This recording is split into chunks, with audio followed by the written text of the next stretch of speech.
दोस्तों, हमारी आज की कहानी एक बाप की जिंदगी पर आधारित है, जिसको सुनकर हर वो आंख रो पड़े जो वाकई अपने माँ बाप से मोहब्बत करती है।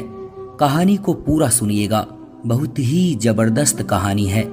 मैं सुमैया महमूद एक आम सी घरेलू औरत हूँ। हम मियाँ बीवी में बहुत मोहब्बत और चाहत थी। मेरे पति महमूद बहुत अच्छी आदत के थे, लेकिन मेरी भी यही कहानी है जो अक्सर औरतों की होती है। शादी के बाद ऊपर तले के 3 बच्चों के साथ घर की जिम्मेदारी और महमूद साहब की कम सैलरी पर गुजर बसर करना मेरे लिए बड़ा मुश्किल काम था, जबकि कोई घरेलू मददगार भी न था। ऐसे हालात से मेरी तरह और भी बहुत सी औरतें गुजरती होंगी, लेकिन जो किस्सा मेरे साथ पेश आया उसने मेरी जिंदगी बदल के रख दी। ये उन दिनों की बात है जब मेरी शादी के 6 साल बीत गए थे। हर बार ऊपर वाले ने सिर्फ बेटियां ही दी थी, लेकिन तीनों बेटियों में बस 1.5 साल का ही फर्क था। मैं उन्हें ठीक से संभाल भी नहीं पाती थी। महमूद का छोटा सा घर, कम सैलरी, न कोई नौकर न चाकर, छोटे छोटे बच्चों के साथ मुझ अकेली से घर के कामकाज संभाले नहीं संभलते थे। महमूद भी अपने माँ बाप की इकलौती ही औलाद थे, लेकिन उनके बाबा मेरी शादी से चंद साल पहले ही गुजर चुके थे और मेरी सास मेरी शादी के 1 साल बाद ही चल बसी थी। एक अकेली औरत के लिए कठिनाइयों से भरा ये समय बड़ा मुश्किल होता है। हालांकि महमूद साहब सुबह नाश्ता बनाने में मेरी मदद करते थे, लेकिन जब वो अपने ऑफिस चले जाते तो मेरा पूरा दिन घनचक्कर बने गुजरता था। दिन बड़ी मुश्किल से गुजर रहे थे। घर पर मेरे अलावा कोई नहीं था जो मेरी बात सुनता। महमूद शाम को घर लौटते तो वो भी आते ही बच्चों में लग जाते थे, और रात का खाना खाते ही हम दोनों अपनी जिम्मेदारियों से इस कदर थके मांदे होते कि लेटते ही सो जाते थे। एक तो बच्चों की थका देने वाली जिम्मेदारी, उस पर घर की सफाई सुथराई, खानादारी, ये दिन मुझ पर बड़े कठिन गुजर रहे थे। लेकिन फिर एक दिन महमूद एक बड़ी सी उम्र के शख्स को अपने साथ घर में ले आए और फिर मुझसे बोले कि लो बेगम साहिबा, तुम्हारा मसला ऊपर वाले ने हल करवा दिया है। आज से ये नौकर तुम्हारे सारे काम कर दिया करेगा और बच्चों को भी संभाल लेगा। तुम इनसे जो काम कहोगी ये इनकार नहीं करेगा, बस शाम को 7 बजे के बाद वापस चला जाया करेगा। महमूद मुझसे कहने लगे कि ये बुजुर्ग मेरे ऑफिस के बॉस के घर के नौकर हैं। वो लोग कुछ महीने के लिए दुबई घूमने फिरने गए हैं और यहाँ उनका कोई करीबी रिश्तेदार भी नहीं है, इसलिए उन्होंने कहा है कि मैं उन्हें अपने साथ ले जाऊं। जो भी कामकाज हो तो बता देना। देखने में वो अच्छे खासे अधेड़ उम्र के थे। चेहरे पर शर्मिंदगी सी छाई हुई थी। सर के सारे बाल सफेद थे, नजरें झुकाए खड़े थे। सादे से कुर्ते पाजामे में, चेहरे पर सफेद रेशमदार दाढ़ी। मैंने सोचा कोई औरत होती तो मुझे कुछ सुकून भी होता। ये बुजुर्ग आदमी भला मेरी क्या मदद कर सकते हैं, लेकिन महमूद के बॉस का हुक्म था तो इसलिए हम टाल नहीं सकते थे। वो सुबह 8 बजे तक घर पहुंच जाते थे और शाम को 7 बजे के बाद वापस चले जाते थे। घर का कामकाज मैं उनसे क्या करवा सकती थी। हाँ, उनके आने से ये जरूर हुआ था कि बच्चे उनके साथ बहल गए थे और फिर वो छोटे मोटे काम कर देते थे। वो मुझे बिटिया कहकर पुकारते थे। मैं किचन में बिजी होती तो खुद भी किचन में आ जाते और कहने लगते कि बिटिया, मुझे चाय बनानी आती है और सब्जी भी अच्छी काट लेता हूँ। कोई काम हो तो बिना झिझक कह दिया करो। पुराना सा लिबास पहने, कांधे पर रुमाल लटकाए, वो गर्मी में माथे का पसीना पूछते हुए मेरा एहसास करने आ जाते। वो मेरे पिता की उम्र के थे। मुझे उन्हें काम कहते हुए भी शर्म आती थी। बड़े मियाँ, आप रहने दें। हम कौन सा अमीर हैं जो हमारा हुक्म पूरा करना आप पर जरूरी है। बस आप बच्चों को संभाल लिया करें और बाजार से सामान ला दिया करें। मुझे उनके आ जाने से बड़ी सहूलियत सी हो गई थी। बाजार की चीजें मैं उनसे मंगवा लेती थी और 7 बजते ही वो वापसी के लिए तैयार खड़े होते थे। फिर मुझसे इजाजत मांगते, बिटिया मैं जाऊं। जब मैं कहती हाँ जाएं तो कहते कि मुझे 10 रुपये दे दें। पैसे तो मेरे पास अक्सर होते ही थे। मैं रोज 10 रुपये उनके मांगने पर उन्हें दे देती थी। एक बार मैंने उन्हें 100 का नोट दिया कि रख लें, लेकिन बड़े मियाँ ने वापस कर दिए। कहने लगे, बेटा सिर्फ 10 रुपये लूंगा। मैंने बहुत कहा कि मैं अपनी खुशी से 100 रुपये दे रही हूँ, लेकिन उन्होंने इनकार कर दिया। कहने लगे, बस 10 रुपये ही लूंगा। मुझे उनकी ये बात कुछ अजीब सी लगी। 2 महीने गुजर गए थे, इसलिए मैं अब उन बड़े मियाँ से अच्छी खासी घुल मिल गई थी।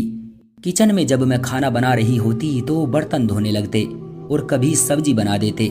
मैं अब उनकी मौजूदगी में भी किचन में काम करने लगी थी। वो मुझसे बच्चों के बारे में बात कर लेते थे, कभी सब्जी काटते हुए खाने की रेसिपी पूछने लगते। मुझे अब उनसे हिचकिचाहट सी महसूस नहीं होती थी।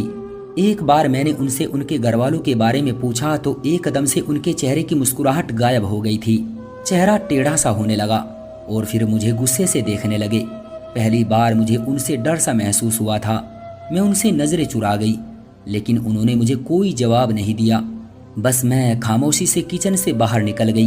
पहले तो मैंने सोचा कि मुझे क्या पड़ी थी कि उनसे उनके घरवालों के बारे में पूछूं। बेहतर है कि अपने काम से काम रखूं। खैर, अगले दिन उनका व्यवहार पहले जैसा था।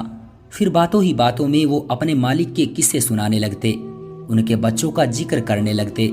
बिटिया क्या बताऊं, असलम साहब आदत के बहुत अच्छे हैं, मेरा बहुत ख्याल रखते हैं।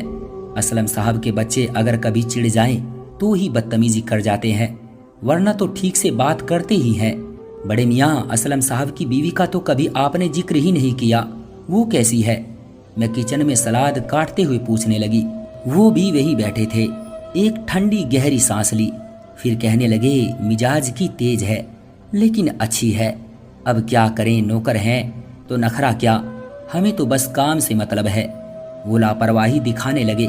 बड़े मियाँ, असलम साहब आपको तनख्वाह क्या देते हैं? मैंने सलाद प्लेट में सजाते हुए पूछा। वो कुछ पल के लिए मुझे गौर से देखने लगे। चेहरे का रंग फिर से बदल गया और इस बार भी उन्होंने कोई जवाब नहीं दिया, बस बात को टाल गए। मैं जरा बच्चों को देख लूं, ये कहकर वो किचन से बाहर निकल गए। एक बार वो बर्तन धो रहे थे। गर्मियां अपने जोबन पर थी, इसलिए उन्होंने अपनी आस्तीनें ऊपर को चढ़ा ली। आटा गूंद रही थी। जब मेरी नजर उनके हाथ पर पड़ी तो गहरे गहरे जख्मों के निशान थे। लग रहा था कि जैसे बुरी तरह से हाथ जला हो। बड़े मियाँ, ये कैसे जला था? वो ये सुनकर हड़बड़ा से गए। मेरा उनके हाथ को देखकर दिल दहल गया था। हड़बड़ाहट के मारे उनके हाथ से प्लेट छूटकर सिंक में गिर गई। फिर उन्होंने जल्दी से अपनी आस्तीनें नीचे की और फिर से बर्तन धोने लगे, लेकिन चेहरे पर एक घटा सी छाई हुई थी। न जाने क्यों मुझे उन पर कुछ शक सा होने लगा था। शाम के 7 बजते ही उन्हें बस वापसी की जल्दी होती थी। कई बार महमूद ने उनसे कहा भी था कि हमारे घर में एक कमरा मेहमानों के लिए खाली है, आप वहां आराम कर लिया करें या कुछ देर और रुक जाएं। लेकिन नहीं, वो यूं जल्दबाजी दिखाते जैसे कोई उनका इंतजार कर रहा हो।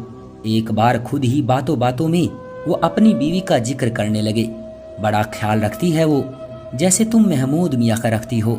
अल्लाह तुम दोनों की जोड़ी सलामत रखे, जुग जुग जियो, सदा सलामत रहो। बड़े मियाँ, आपको बड़ी अम्मा से बड़ी मोहब्बत है, तभी तो 7 बजते ही आपको जाने की जल्दी होती है। वो इंतजार में रहती होगी। मेरी बात पर एक उलझन सी उनके चेहरे पर छा गई। किसी गहरी सोच में डूब कर बोले, ठीक कहती हो बिटिया, मेरे इंतजार में ही होती है। मैं जरा भी लेट हो जाऊं तो दरवाजे पर फिक्रमंदी से खड़ी राह तकने लगती है। घर जाता हूं तो उसके पास बैठता हूं। पोते पोतियां आकर गले लग जाते हैं, हाथ चूमते हैं। दादा अब्बा कहकर मेरे दाएं बाएं बैठ जाते हैं। बहू आकर सर पर प्यार लेती है, पानी का गिलास पेश करती है, कहती है, अब्बा मियाँ खाना गर्म है, कहीं तो लगा दूं। लेकिन एक तुम हो कि खाना खिलाए बिना जाने ही नहीं देती। मुझे उसे रोज इनकार करते हुए शर्म आती है। वो मेरे सर पर हाथ रखते हुए बोले, जैसे कोई बेटी से लाड़ में कहता हो। फिर रात को बेटा घंटों टांगे दबाता रहता है। मैं कहता हूँ कि तुम खुद थके मांदे आते हो, फिर मुझे क्यों दबाने बैठ जाते हो? अरे मैं भी दिन भर करता ही क्या हूँ। महमूद मियाँ और सुमैया मुझे काम कहाँ करने देते हैं, मेरा बड़ा ख्याल रखते हैं। लेकिन कहता है, अब्बा मियाँ जब तक आपकी सेवा ना कर लूँ तो मुझे नींद नहीं आती। मैं उनकी बातें सुनकर कहीं खो सी गई थी और सोचने लगी कि बड़ी अच्छी नेक औलाद है जो माँ बाप की इतनी सेवा करती है। फिर बड़े मियाँ बोले, असलम की माँ जब तक दिन भर की सारी बातें मुझे न बता ले, उसे कहाँ चैन पड़ता है। बस उसकी बातें ही खत्म नहीं होती कि मेरी आंख लग जाती है। ये कहकर वो हंसने लगे। मैं कहता हूँ, उम्र गुजर गई जमीला, पर तुम्हारी मोहब्बत अब भी वैसी ही है।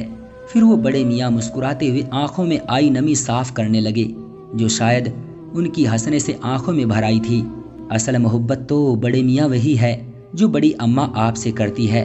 औरत की मोहब्बत कहाँ पुरानी होती है, वो तो वक्त गुजरने के साथ साथ और भी ज्यादा मजबूत होती चली जाती है। मेरी बात पर वो मुझे गौर से देखने लगे। तुम बिल्कुल जमीला की तरह बातें करती हो। सोचता हूँ अगर मेरी कोई बेटी होती तो बिल्कुल तुम जैसी होती। वो मुस्कुराते हुए बोले, आप नौकरी क्यों करते हैं बड़े मियाँ? मेरे सवाल पर वो फिर से रुख बदल गए थे। अजीब सा मिजाज था उनका। कभी बात करने पर आते तो कई घंटों तक अपने घर वालों के किस्से सुनाते रहते थे। कभी किसी सवाल पर बिना जवाब दिए ही उठकर चले जाते। अब भी बिना जवाब दिए ही उठकर चले गए थे। फिर मुझे एहसास हुआ कि शायद उन्हें पैसों की जरूरत होगी। बेटे की सैलरी ज्यादा नहीं होगी, तभी तो इस उम्र में मेहनत कर रहे हैं। मैंने महमूद से कहा कि आपका बॉस बड़े मियाँ को महीने की सैलरी तो देता ही होगा, जिससे उसका गुजर बसर तो हो ही जाता होगा। लेकिन अब आपके बॉस यहाँ नहीं है तो बड़े मियाँ के घर वालों को खर्च में मुश्किल होती होगी। आप